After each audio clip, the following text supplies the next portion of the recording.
A very common type of related rate problem deals with what are called shadows. In this particular case, we have a 6-foot tall person walking away from a 20-foot tall streetlight at a rate of 4 feet per second. Two questions I want to ask. Part A, at what rate is the length of the shadow changing when the person is 15 feet from the streetlight?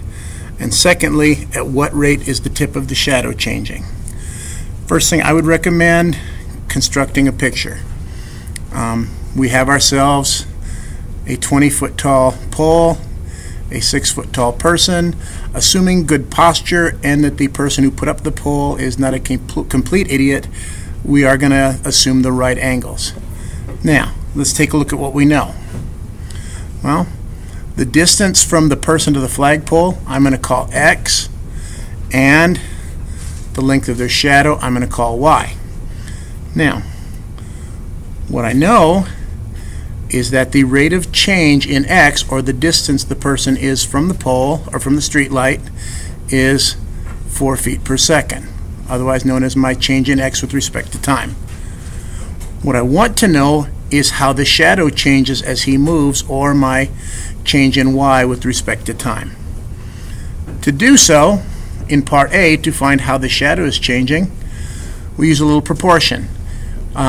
If you know what I'm about to say, thank a geometry teacher. I have a large right triangle here and this smaller right triangle here. By angle, I know that those are similar triangles, in which case I can set up similarity or a proportion. I know the height of the person is 6 feet, which I pair up with the length of the shadow from that person, which is Y, as the height of the pole or the street light pairs with the length of its shadow, X plus Y.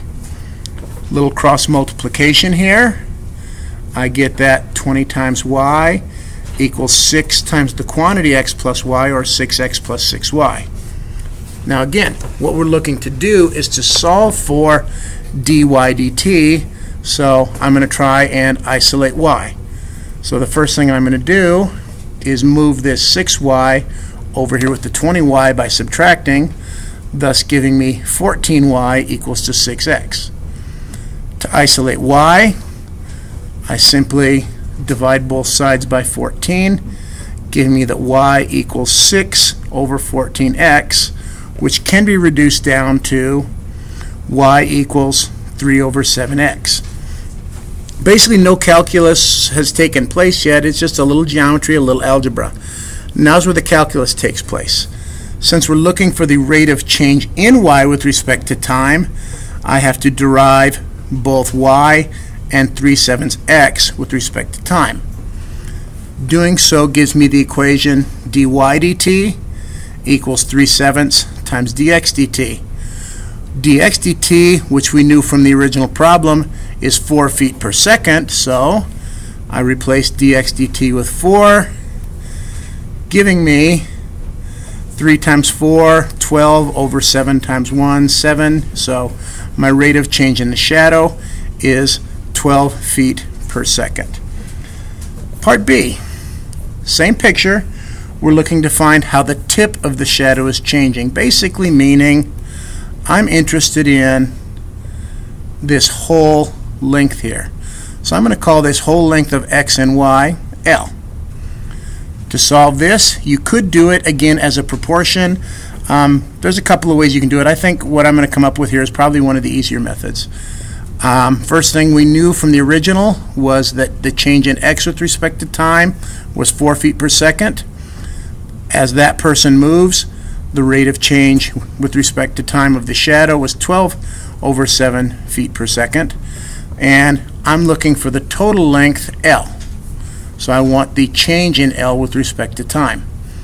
To do so, simple equation, I know that L is equal to x plus y.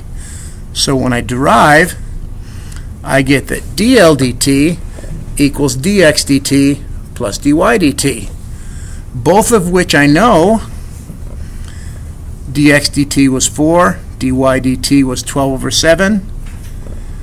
Get your common denominators. 4 becomes 28 over 7 plus 12 over 7. thus giving you the answer 40 over 7 feet per second.